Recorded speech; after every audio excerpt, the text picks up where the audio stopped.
ईश्वर की हम सब पर बड़ी भारी दया है। हम लोगों के हृदय में कभी ईश्वर के स्वरूप की स्मृति होती है, कभी नाम की स्मृति होती है। इन दोनों को ईश्वर की दया का स्वरूप समझना चाहिए। ये विशेष दया है। अचानक नाम का स्मरण हो, काम में लगे हुए हो, एवं राम राम राम राम राम, अथवा अकस्मात भगवान की स्मृति हो, देखना हो भगवान ने हमारे मुख से नाम का उच्चारण करवा दिया, भगवान की याद भगवान ने दया करके दे दी। इन दो बातों में भगवान की विशेष दया समझो।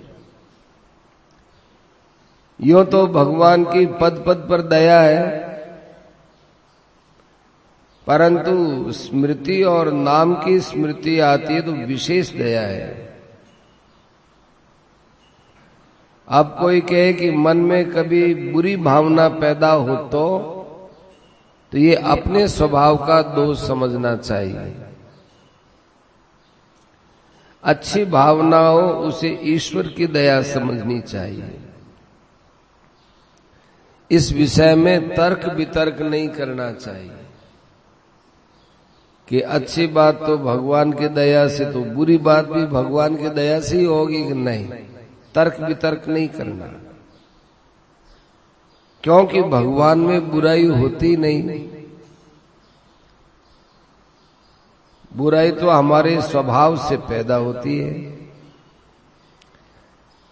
अच्छे काम में यदि भगवान की दया समझे और बुरे काम में अपने स्वभाव का दोष समझे तो मनुष्य को बहुत लाभ है।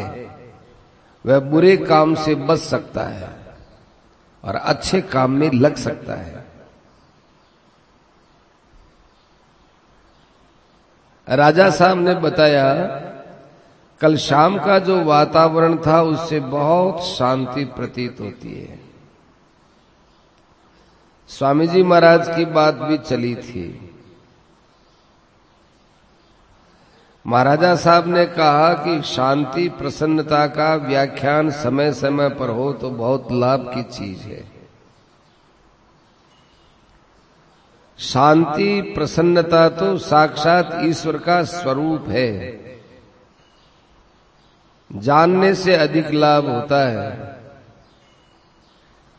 अन्यथा परमात्मा तो सबके हृदय में है ही।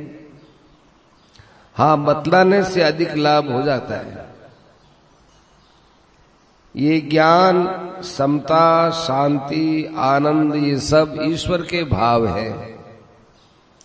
सब जगह रहते हैं, सब समय में रहते हैं, परंतु हमारी दृष्टि नहीं जाती, इसलिए लाभ नहीं होता।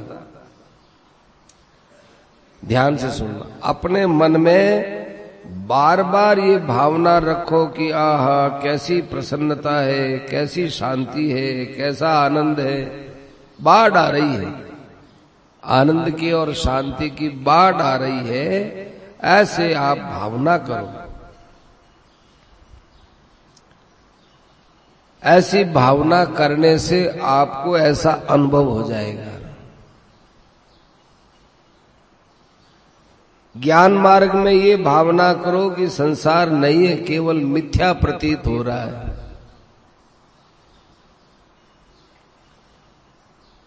सगुण भगवान के विषय में ये भावना करो कि भगवान की छत्र छाया में हम लोग बैठे हुए हैं और भगवान आश्वासन दे रहे हैं कि तुम चिंता मत करो। मेरे रहते तुम क्यों चिंता करते हो? भगवान ने अर्जुन को कितना अच्छा आश्वासन दिया कि सर्वधर्मान परित्यज्य माम एकम शरणम व्रज अहं त्वा सर्व पापेभ्यो मोक्षयिष्यामि मा शुचः। संपूर्ण धर्मों को, कर्तव्य कर्मों को मुझमें त्याग कर सर्वशक्तिमान सर्वाधार परमेश्वर की शरण में आ जा, मैं तुझे सब पापों से मुक्त कर दूंगा, तो शोक मत कर। इसमें भगवान का कितना प्यार है, तू शोक मत कर। जैसे किसी बच्चे के अंगुली में पीड़ा हो गई, आप लोगों की बात बता रहे हैं, किसी बच्चे के अंगुली में पीड़ा हो गई, बच्चा रोता है तो माँ को तकलीफ होती है, तो बच्चे की पीड़ा से नहीं होती है इतनी तकलीफ, जितनी तकलीफ वो बच्चा रोता है उससे होती है। यदि वो बच्चा कहे कि नहीं माँ कोई खास बात नहीं है, पीड़ा तो खूब है, मन में ही वो बच्चा प्रकट न करे कि नहीं मैया कोई नहीं, माँ कुछ नहीं, कोई खास नहीं, तो माँ को इतनी तकलीफ, वो रोता है तब तकलीफ होती है। ऐसे ही ये जीव, हम लोग शोक करते हैं तो भगवान को कष्ट होता है। वो कहते तू शोक मत कर, मेरी शरण में आ जा, शोक मत कर, मेरी कृपा से शाश्वत पद की प्राप्ति हो जाएगी, सारे पापों से मैं मुक्त कर दूंगा। कितना आश्वासन देते हैं भगवान। अब एक तरफ तो हमारे मन में ये भाव आता है कि अरे हमने जीवन में बड़े पाप किए हैं, ऐसे ऐसे पाप किए हैं, तब हमारा उद्धार कैसे होगा। दूसरी तरफ भगवान कहते हैं कि सर्वधर्मान परित्यज्य अहम त्वा सर्व पापेभ्यो मोक्षयिष्यामि, सब पापों से मुक्त कर दूंगा। तो ऐसे मौके पर अपने पाप का भरोसा मत करो, भगवान की कृपा का भरोसा करो। भगवान की कृपा से सब पाप नष्ट हो जाएंगे। क्यों? क्योंकि भगवान की हमारे ऊपर छत्र छाया है। भगवान ने कहा है मैं तुम्हारे सारे पाप को नष्ट कर दूंगा। अब बताओ इससे ज्यादा भगवान हमको क्या कहें। आप हरदम ये समझो कि भगवान मुझे देख रहे हैं, भगवान मुझे देख रहे हैं और हमारे पर प्रेम, आनंद, शांति और समता की वर्षा कर रहे हैं। और भगवान के पास जो गुण है वो हमारे अंदर प्रवेश कर रहे हैं। ऐसे आनंद मनाओ, आपके अंदर रोमांच होगा। उस रोमांच का ही नाम है कि रोम रोम से भगवान का स्मरण करना। नहीं तो लोग कहते हैं, पूछते हैं कि राम राम राम राम, ये तो राम राम तो यहां से होता, रोम रोम से कैसे होता है। तो भगवान की कृपा हमारे पर बरस रही है, इस आनंद में जो रोमांच होता है वो ही रोम रोम से भगवान के नाम का उच्चारण है। जैसे हनुमान जी के रोम रोम में राम जी रम रहे थे, इस प्रकार धारण करें। हमारे शरीर में 3.5 करोड़ रोम हैं। सबसे इस प्रकार भगवान का नाम उच्चारण हो रहा है। कितने ऊंचे दर्जे का भजन है। हमारा इधर लक्ष्य नहीं जाता है, केवल वाणी से भगवान का नाम लेते हैं, इतना ही भजन मानते हैं। भगवान की अपार कृपा है, अपार समता है, अपार आनंद की वर्षा हो रही है, ऐसा भावना है। ये बहुत बड़ा भजन है। इस प्रकार साधना करनी चाहिए। आहा कैसा आनंद है। अरे भगवान की दया का स्रोत मेरी ओर बढ़ रहा है। ओहो मैं तो प्रेम के सागर में डूब रहा हूं। इस प्रेम के सागर में डूबने में कोई घबराहट नहीं है, आनंद है, चिन्मय है। ये भगवान की हमारे पर कितनी बड़ी दया है। जा पर कृपा राम की होई, ता पर कृपा करे सब कोई। प्रत्यक्ष बात है। भगवान की कृपा होती है, उस पर सब कृपा करते हैं। मेरे पर भी भगवान की कृपा है, इसलिए आप सब लोग कृपा करते हैं और आप लोग सुनते हैं। वास्तव में हर एक वक्ता को यही समझना चाहिए कि भगवान की मेरे पर देखो कैसी कृपा हो गई। भगवान अपनी बात मेरे मुख से कहलवा कर मेरे पर कितनी कृपा करते हैं, और भगवान श्रोता बन करके आते हैं। कोई भी वक्ता बन जाए, बात तो भगवान की बोलता है ना, शास्त्र की बोलता है ना, तो वक्ता को भगवान ने अपनी बात दी है, वो सुनाता है। ये भगवान की बड़ी भारी कृपा है। भगवान की चर्चा कहने सुनने का जो मौका मिलता है, इसके समान भगवान की कोई दूसरी कृपा हम जान नहीं सकते हैं। इसमें मूल में भगवान की कृपा होती है। यूं तो हर एक बात में ईश्वर की कृपा का दर्शन करके प्रसन्न होना चाहिए,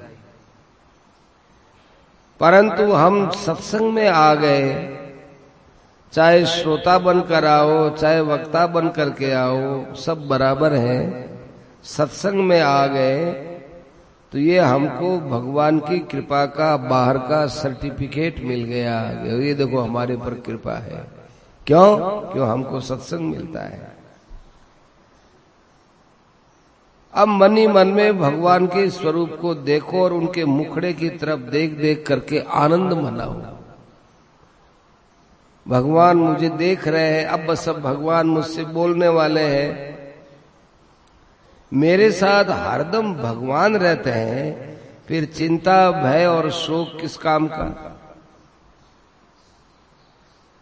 फिर भी यदि आ जाए तो अहम त्वा सर्व पापेभ्यो मोक्षयिष्यामि मा शुचय, इस बात को याद कर लेना चाहिए। भगवान का मुखारविंद खिला हुआ है, उनके नेत्रों से दया बरस रही है, प्रेम भरी मुस्कान से अपनेपन से मुझे देख रहे हैं। प्रेम नेत्रों से भी देखा जाता है, प्रेम होठों से भी देखा जाता है, तो प्रेम भी नेत्रों से जाना जाता है। प्रेम की, दया की, समता की परीक्षा भी नेत्रों से होती है। नेत्रों से दर्शन के लिए गीता जी में समदर्शन, समम पश्यति आदि शब्द कहे हैं। ये प्रेम क्या है कि प्रेम ही आनंद है। प्रत्यक्ष में जो आनंद है, प्रसन्नता है, इसकी वर्षा प्रभु के नेत्रों से होती है। भगवान स्वयं चिन्मय वस्तु है, उनमें विशेष चेतनता नेत्रों में ज्यादा है। प्रभु ज्ञान का प्रभाव डाल रहे हैं, इससे हमारे रोम रोम में ज्ञान की दीप्ति हो रही है।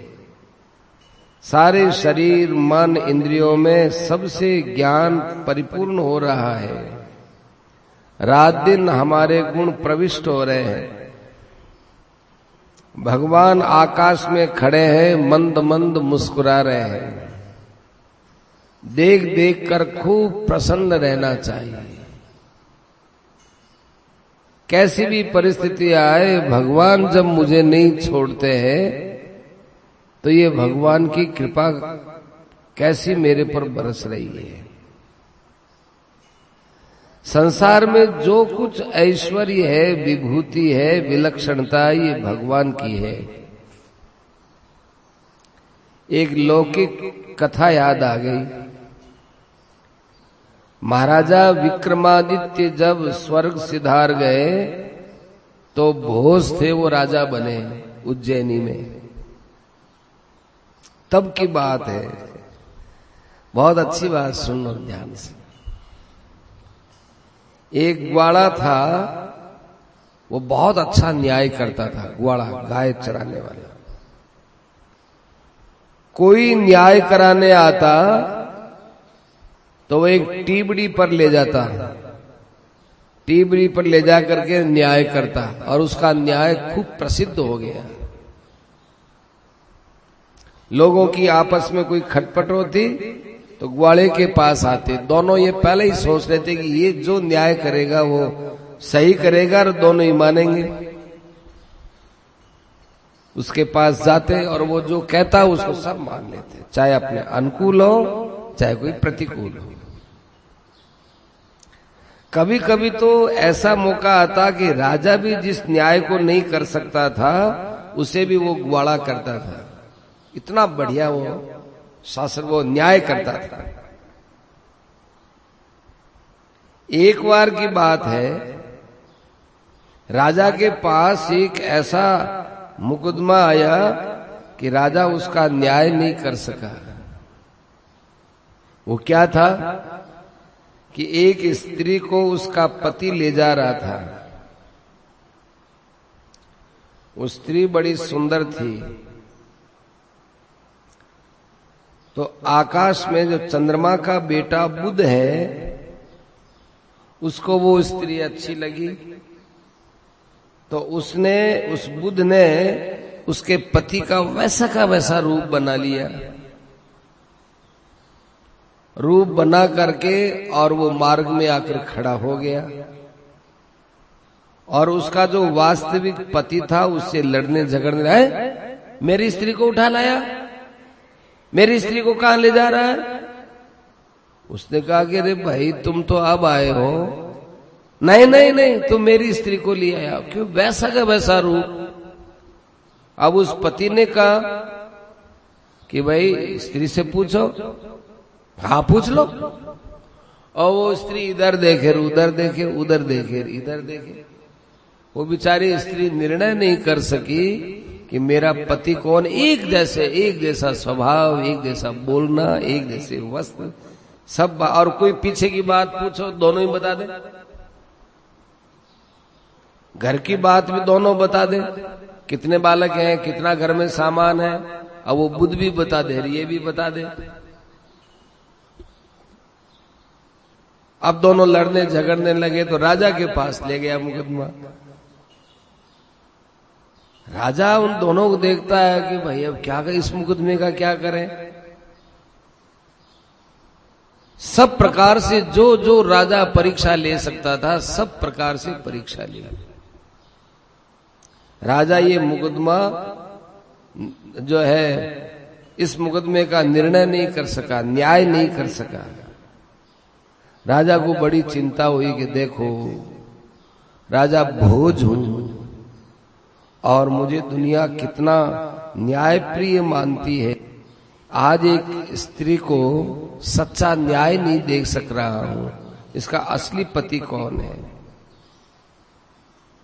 वो बुध इतना प्रवीण था माया में कि उसने शरीर के चिन्ह वैसे के वैसे धारण कर लिए, कोई बता ही नहीं सके।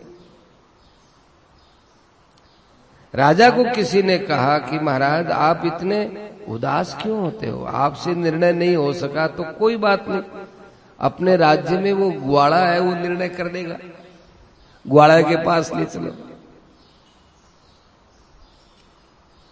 तो राजा ने कह दिया अच्छा भाई तुम लोग जाओ और उस ग्वाड़े से निर्णय कराओ।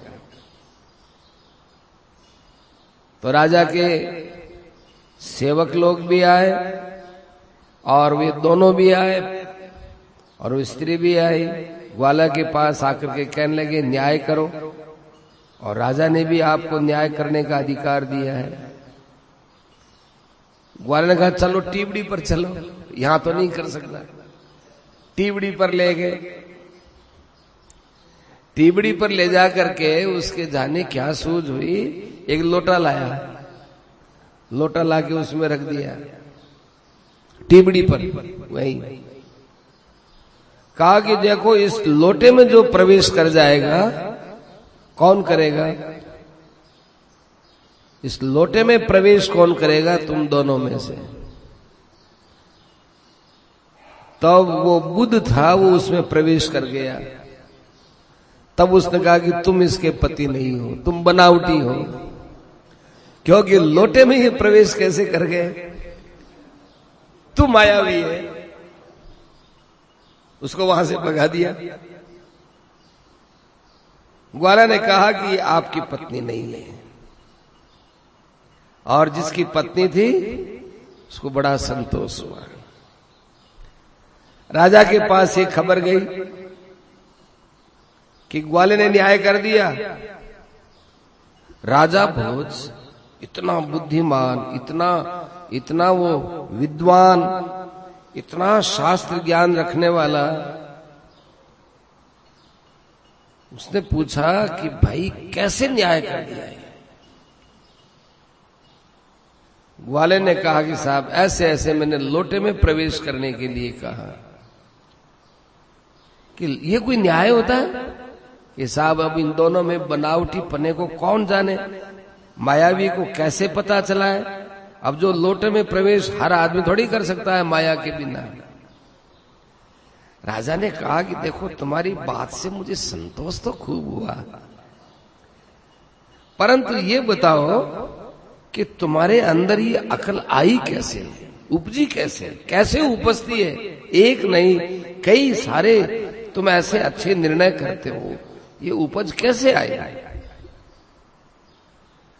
ग्वाले ने कहा कि हे महाराज, मैं ये न्याय इस टिबड़ी में ही कर सकता हूं, और जगह नहीं कर सकता। तो राजा ने कहा कि ये क्या बात है, तुम टिबड़ी के बाहर न्याय नहीं कर सकते, वहां मेरी अकल चलती नहीं है। राजा भोज ने देखा कोई न कोई विशेष बात है। सेवकों को बुलाया और टिबड़ी को खुदवाया, तो वहां एक बहुत बड़ा रत्न का सिंहासन मिला। वो राजा विक्रमादित्य का सिंहासन था। अब राजा समझ गए कि ये सिंहासन का प्रभाव है, इस सिंहासन के कृपा से न्याय की बात पैदा होती है। फिर राजा ने उस सिंहासन का पूजन करके अपने महल में रख दिया, और जब राजा न्याय करने पर पहुंचता तो सिंहासन पर बैठता था। उसके बाद राजा के न्याय बहुत अच्छे होने लगे। विक्रमादित्य ऐसे प्रभावशाली थे कि उनके सिंहासन में न्याय का प्रभाव उत्पन्न हो गया। ये बात स्थान की प्रधानता है।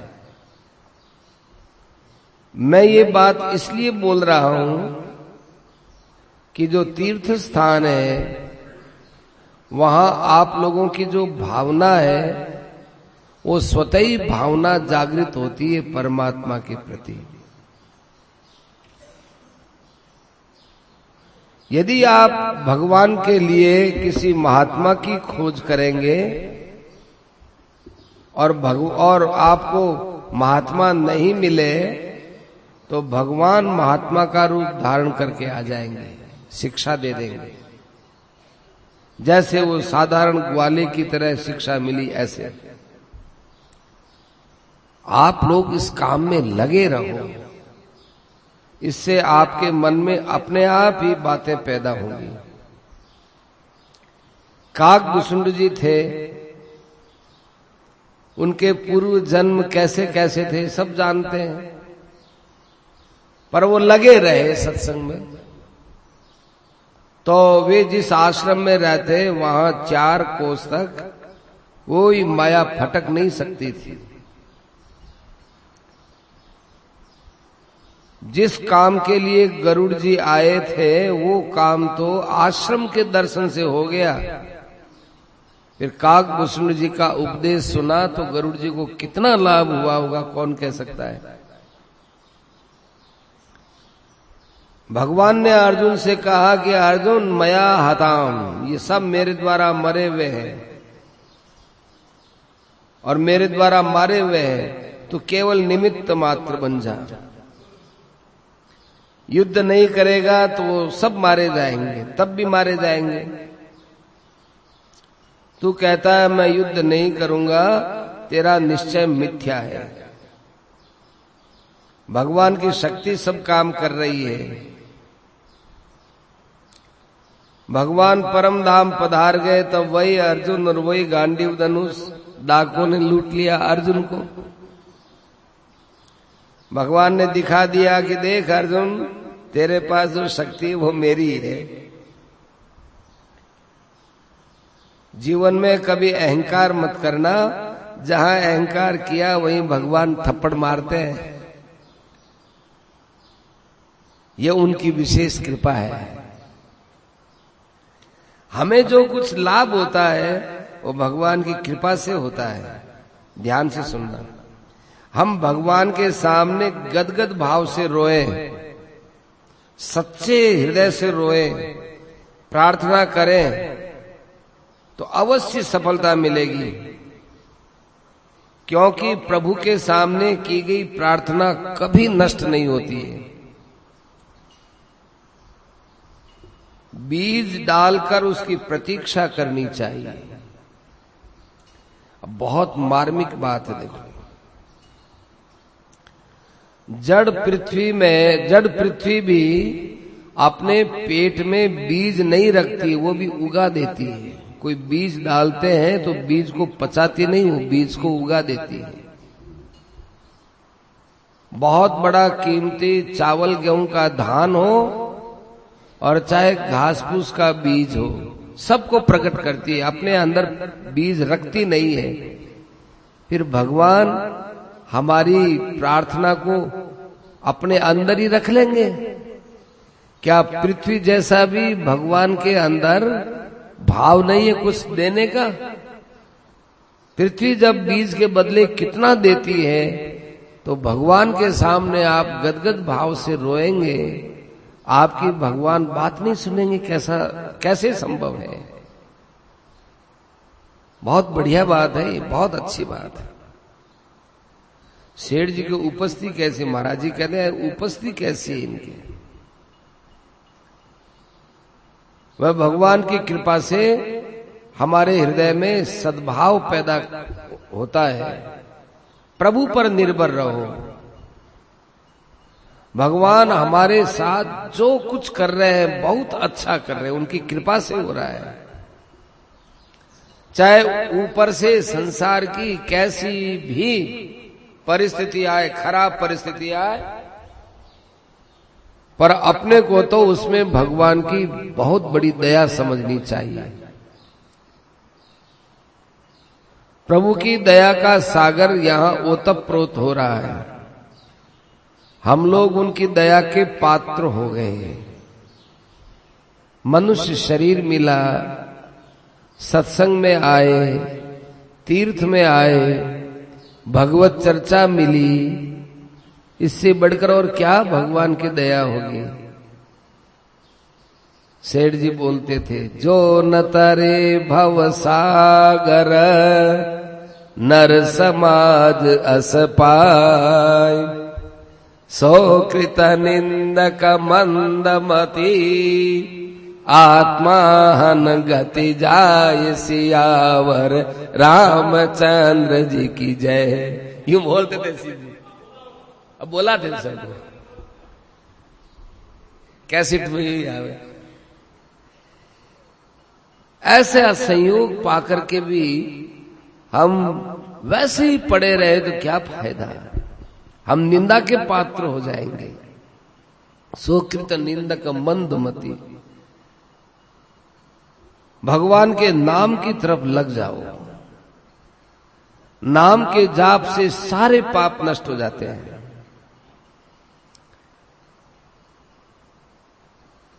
पवन सुत हनुमान जी ने भगवान के नाम का जप करके भगवान को अपने अधीन कर लिया। सुमिरी पवन सुत पावन नाम, अपने बस कर राखे राम। मैं मार्ग में जा रहा हूं और कोई मुझे पुकारता है तो मैं वहां झट खड़ा हो जाऊंगा कि नहीं?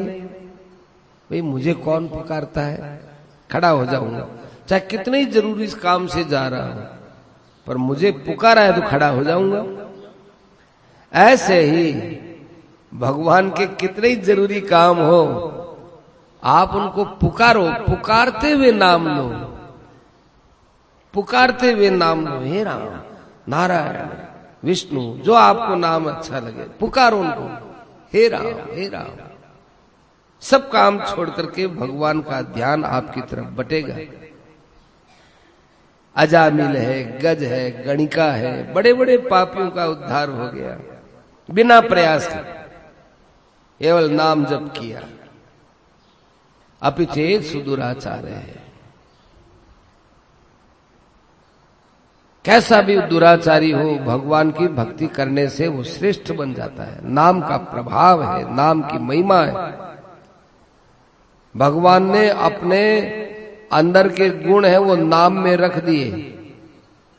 भगवान में क्षमा है, शांति है, समता है, दया है, संतोष है, जाने कितने कितने गुण है, वो सब नाम के अंदर आ गए।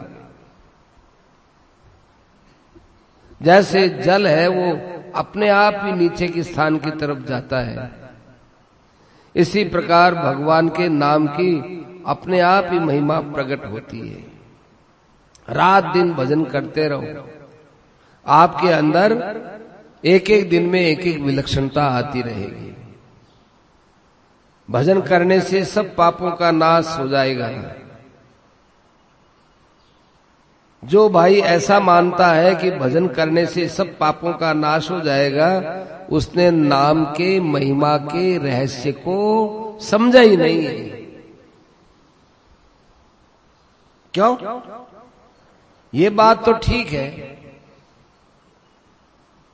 सर की आवाज का है सारी, इसी की है क्या? मैंने देखा कोई पंखों में नहीं। भजन करने से सब पापों का नाश हो जाएगा। जो भाई ऐसा मानता है वो नाम के रहस्य को समझा ही नहीं है। नाम की महिमा तो है कि सब पाप नष्ट हो जाते हैं, परंतु इस सिद्धांत को रखकर जो पाप करता है और सोचता है कि अभी तो पाप कर लो, फिर नाम का उच्चारण कर लेंगे और पाप नष्ट हो जाएगा, तो ये तो वज्रलेप पाप है।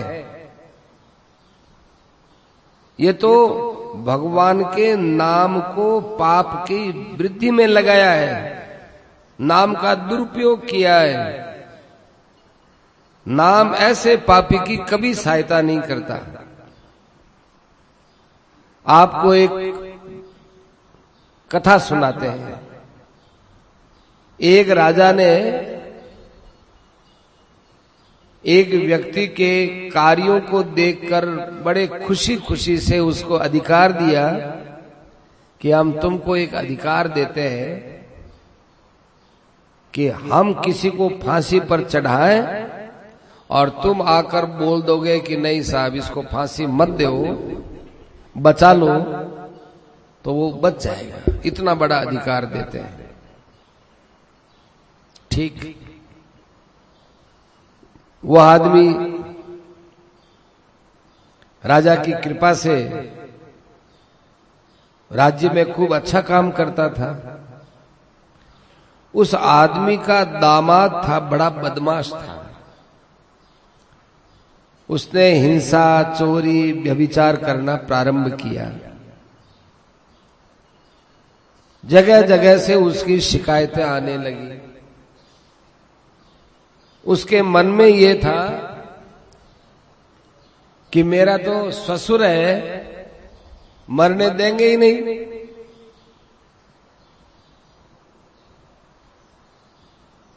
अब अठी बैठ जावे नहीं है, जटी बैठ जा।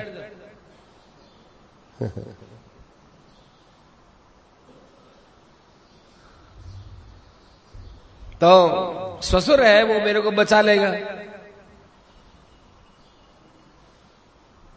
तो वो किसी की नहीं सुनता।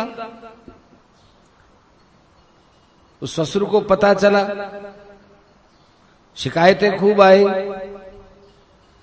तो पिता ने बेटी को बुलाकर कहा कि देख, तू अपने पति को समझा दे, अपना आचरण सुधार ले, उद्दंडता न करे, तो भयंकर दंड मिलेगा, फांसी हो जाएगी।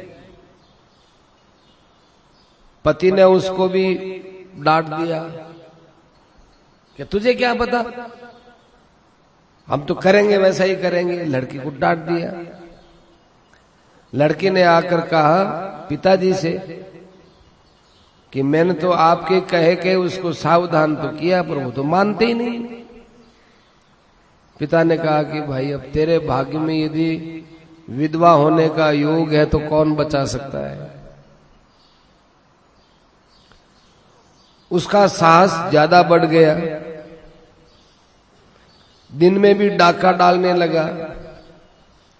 लोगों ने उस पर कई केस कर दिए, केस प्रमाणित हो गए। न्यायाधीश ने उसको फांसी का आदेश दे दिया। अब जब फांसी का आदेश निकल चुका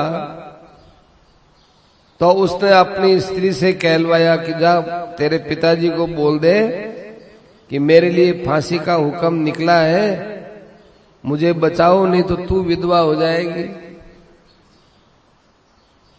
वो रोती रोती पिताजी के पास गई और कहने लगी पिताजी क्या करूं।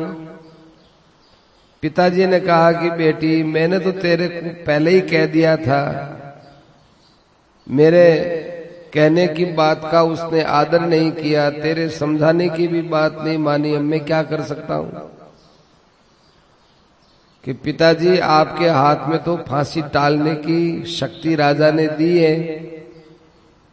तो कहा कि बेटी मैं उस अपनी शक्ति को अनुचित काम में थोड़ी लगा सकता हूं। राजा ने जो मुझे अधिकार दिया है वो इस बुद्धि से दिया है कि मैं इस शक्ति का प्रयोग उचित ढंग से करूंगा। न्याय करने वाले में यदि भूल हो जाए तो मैं उसको बचा सकता हूं, परंतु तुम खुद देखो उसने कितना उद्दंडता का काम किया, ये तो उसको भोगना ही पड़ेगा। तो पिताजी मैं विधवा हो जाऊंगी। तो भाई वो ऐसे भी मर जाता कभी तो भी विधवा होती, उसको कौन क्या करे, मैं उसको बचाऊंगा नहीं। आखिर उसको फांसी हो गई। शक्ति रहते हुए उसने अधिकार को अनुचित काम में नहीं लिया। ठीक इसी प्रकार से भगवान ने नाम को अधिकार दिया है कि जहां मैं न पहुंच सकूं अथवा जो प्राणी मेरे तक नहीं पहुंच सके उनका उद्धार तुम कर दो।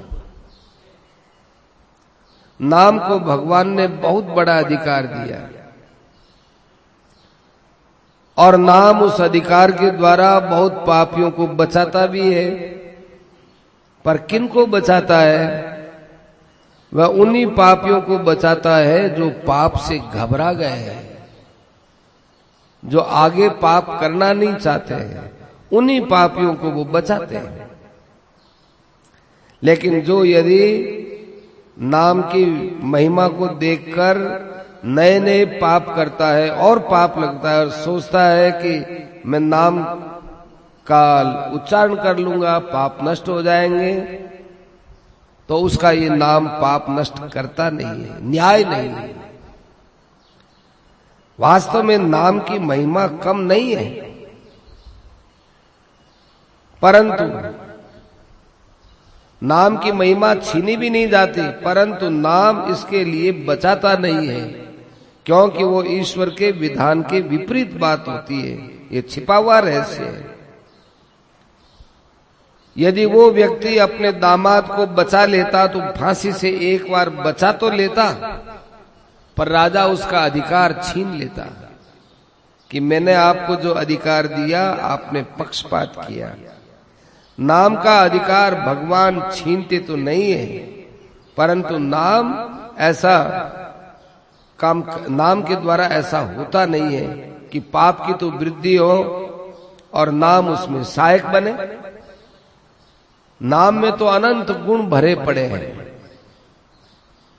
राजा बलि भगवान का भक्त था, सदाचारी था, धर्मात्मा था, उससे भगवान राज्य क्यों छीन रहे हैं? बात यह कि बलि धर्मात्मा तो था और राक्षस धर्मात्मा नहीं थे। भगवान ने देखा कि तीनों लोकों का राज्य देवताओं के हाथ में रहना चाहिए, राक्षसों के हाथ में नहीं। तब भगवान वामन रूप धारण करके बलि के पास गए। बलि ने सत्कार किया, पूजा की, कहा कि महाराज आपने हमारे घर को पवित्र कर दिया, मांगो। 3 पग पृथ्वी मांगी। शुक्राचार्य ने कहा कि भगवान तुमको धोखा देने के लिए आए। बलि ने कहा कि मैंने तो देने का कह दिया, अब मैं अपनी बात को वापस नहीं ले सकता। जिनके दर्शनों के लिए शिव वगैरह सब तरसा करते हैं, वे मेरे घर आ गए, इससे बढ़कर मेरे लिए क्या सौभाग्य होगा। तो भगवान ने 1 पैर से 2 पैर से सारी त्रिलोकी नाप ली, तीसरा पैर बलि के ऊपर रखा। ऊपर में तो बात है कि 3 पग पृथ्वी की, भीतर में ये बात है कि सारी त्रिलोकी का राज्य ले लेना। यदि कहो कि कपट है तो हम लोगों को कपट दिखता है, भगवान के लिए कपट नहीं है। ये तो एक रहस्य है, क्या कि भगवान के द्वारा बलि का कल्याण करना। भगवान ने मस्तक पर, बलि के मस्तक पर अपना चरण रखा। इस रहस्य को न इंद्र समझता है और न और कोई समझता है। इंद्र तो राजी हो रहा है कि चलो ये राज्य अब हमको मिलने वाला है। भगवान राजी हो रहे हैं कि देखो बलि को परम पद मिल रहा है। महात्मा के हृदय में अहंकार नहीं आना चाहिए, अहंकार होता नहीं है। और बुद्धि पाप में लिप्त होती नहीं है। देखने में आता है कि पाप करता है, किंतु पाप है नहीं। हत्वापि सैमान लोका न हंति न निबध्यते। ये हमारे सामने गंगा जी बह रही है, इसमें कोई गाय भी बह गई, कोई और भी मुर्दे बह गए, सबको बहाकर ले जाती है। पर क्या गंगा जी को गाय के मारने का पाप लगता है? और कितने लोग गंगा जी का आचमन करते हैं, तो क्या गंगा जी को कल्याण करने का पुण्य मिलता है? गंगा जी अपने प्रवाह में बह रही है, चाहे कोई डूबो चाहे कोई तरो। इसी प्रकार महात्मा लोग होते हैं, उनमें कोई अहंकार तो होता नहीं, अब चाहे कोई कैसा ही रहे। महात्मा में स्वार्थ नहीं रहता तो कर्म उनको बांधते नहीं है। वामन भगवान ने जो ये कर्म किया, ये दिखने में कपट है, परंतु कपट नहीं, रहस्य है। कपट वो होता है जिसमें अपना कोई स्वार्थ हो, और जो सबके हित के लिए किया जाता है वो कपट नहीं है, यही रहस्य है। जैसे माँ बच्चे के हित के लिए दूध में दवा डाल कर देती है, क्या इसको हम कपट मानेंगे? वो बच्चा है, दवाई लेगा नहीं, दूध में दवाई दे दी। ऐसे ही भगवान ने बलि के राज्य छीनने में उसका हित कर दिया। एक माँ का स्नेह भी इतना होता है, भगवान का स्नेह कितना होता होगा। देवता और ऋषि मुनि सब इकट्ठे हुए, विचार किया कि सब में बड़ी क्षमा किसमें है। भृगु जी ने कहा कि मैं परीक्षा करता हूं। ब्रह्मा जी की सभा में गए, ब्रह्मा जी पिताजी थे। भृगु जी ने प्रणाम नहीं किया, ब्रह्मा जी ने उलाना दिया। फिर कैलाश पर्वत पर गए, अपने बड़े भाई रुद्रदेव के पास अपने छोटे भाई भृगु को आता देखकर बड़े प्रेम से आलिंगन करने के लिए रुद्र भगवान आगे बढ़े। भृगु ने कहा, तुम उन्मार्गगामी हो, मैं तुमसे नहीं मिलता, तुम्हारा स्पर्श नहीं करता। भगवान शंकर को क्रोध आया, त्रिशूल उठाया, मारने के लिए दौड़े। पार्वती जी ने बचा लिया। भग करके सीधे विष्णु लोक में गए। भगवान सोए हुए थे। जाते ही भृगु जी ने लात मारी, देखो एक ब्राह्मण आया है और तुम सो रहे हो। तुमको तो ब्राह्मण को उठ करके अभिनंदन अभिवादन करना चाहिए, इतना अपराध करते हो। लात मारी। लात लगते ही भगवान रोने लग गए, भृगु जी के चरणों में गिर गए। महाराज मेरा हृदय तो कठोर है, आपके चरण कोमल है, आपके बहुत चोट आई होगी, आपके चोट से मेरे हृदय में दुख हो रहा है। भृगु जी गदगद हो गए, रोने लग गए। और भृगु जी आकर के सब लोगों को बताने लगे कि भगवान की कभी परीक्षा मत करना, भगवान परीक्षा के योग्य नहीं है। कितनी क्षमा है, बिना अपराध के मारे तो सहने के लिए तैयार। संसार में जितने आपको सद्गुण दिखते हैं ये भगवान के किसी एक अंश में है, प्रभाव की तो बात ही अलग है। भगवान का प्रभाव क्या बताए, पारस का मूल्य नहीं जानते, भगवान का मूल्य क्यों बताए, कैसे बताए। एक पारस का पत्थर संसार भर के लोहे को सोना बना सकता है, उसकी महिमा का अंत नहीं। भगवान का प्रभाव, भगवान की सुंदरता को देखकर तो रति और कामदेव भी लज्जित होकर सिर झुकाते हैं,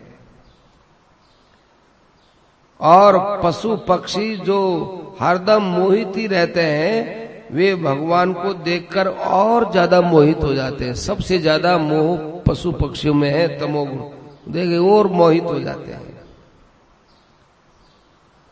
भगवान का रहस्य तो भगवान जब जन्मे तभी पता चलता, हर किसी को पता नहीं चलता। भगवान बाल कृष्ण की लीला को ब्रह्मा जी देख रहे थे। ब्रह्मा जी ने सोचा ये काय का भगवान है, भगवान है तो परीक्षा करें। परीक्षा करने आए, ब्रह्मा जी फेल हो गए। सती जी ने परीक्षा की, फेल हो गए। गरुड़ जी ने परीक्षा की, फेल हो गए। अपनी बुद्धि से भगवान को आप कैसे जान सकते हो। भगवान का शरीर, भगवान का धाम ये चिन्मय होते हैं, निर्विकार होते हैं। भगवान का धाम गुणों का धाम है। भगवत प्राप्त पुरुष ही उस बात को जान सकते हैं। भगवान का धाम, संतों का धाम, ये सब बड़े विलक्षण होते हैं। इन सब में भगवान से विलक्षणता आती है। महाराज जी कहता नहीं, सिंथलाड़ी सीमा में आते रामसर से सत्संग करा के आए तो कोई बीच में एक टीबा था, वो टीबे से यूं जीप आकर के, जीप ही चलती यूं जीप आई तो कहा कि सिंथल की सीमा कहां से प्रारंभ होती है। तो हरकाराम जी, हाँ हरकाराम जी ने कहा बस इस टीबड़ी से, टीबड़ी है, टीबा है, धोरा, यहीं से, यहीं बड़ी शांति मिली है। सिंथल की सीम के अंदर इतनी शांति। तो ये सब भगवान की कृपा का प्रभाव है। भगवान का ध्यान करें तो समझना चाहिए भगवान आकाश में खड़े होकर हमारे अंदर प्रवेश कर रहे हैं। अब आलस्य और विक्षेप कैसे आएंगे। कहते हैं मन चंचल है। अरे भगवान आ रहे हैं, भगवान के सामने मन भी क्या करेगा। काकभूषण जी के आश्रम में माया का कोई भी विकार चलता नहीं था। निरंतर ध्यान कैसे हो, वैराग्य से और उत्कट अभिलाषा से होता है।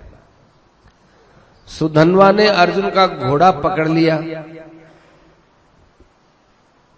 और ये समझा कि अब अर्जुन को हरा दूंगा, क्योंकि सुधन्वा भी भगवान कृष्ण का भक्त था, अर्जुन भी भक्त था। वह भगवान को बुलाएगा, भगवान आएंगे, मुझे दर्शन देंगे और फिर यदि मरूंगा तो कोई बात नहीं। वह भगवान को बुलाएगा, भगवान आएंगे और मुझे उनके दर्शन हो जाएंगे। विलंब से आने के कारण उसे तेल के कड़ाहे में डाला गया, पर भगवान के ध्यान के प्रताप से तेल भी उसे चंदन सा लगने लगा। याद अब आएगी प्रहलाद जी के यहाँ। सुधन्वा को कड़ाई से निकाला और युद्ध आरंभ हुआ। सुधन्वा ने अर्जुन को हरा दिया। अर्जुन से कहा, ए अर्जुन तुमको कोई हराने वाला नहीं मिला, मैं सुधनवा मिला हूं, जाओ किसी को अपने मित्र को बुलाना हो तो ले आओ। क्योंकि ऐसी चुनौती दिए बिना अर्जुन लाता नहीं तो भगवान के दर्शन होते नहीं। अर्जुन ने भगवान को बुलाया, प्रार्थना की, भगवान आ गए। भगवान के आते ही सुधनवा ने सब अस्त्र शस्त्र छोड़ दिए और अर्जुन के जाकर गले लिपट गया कि भगवान के दर्शन के लिए तुझे बुलाया था। भगवान का ध्यान छूटा नहीं, इसलिए तेल में भी जला नहीं। इसलिए भगवान की इन बातों पर विश्वास करो और भगवान के स्वरूप का ध्यान करो।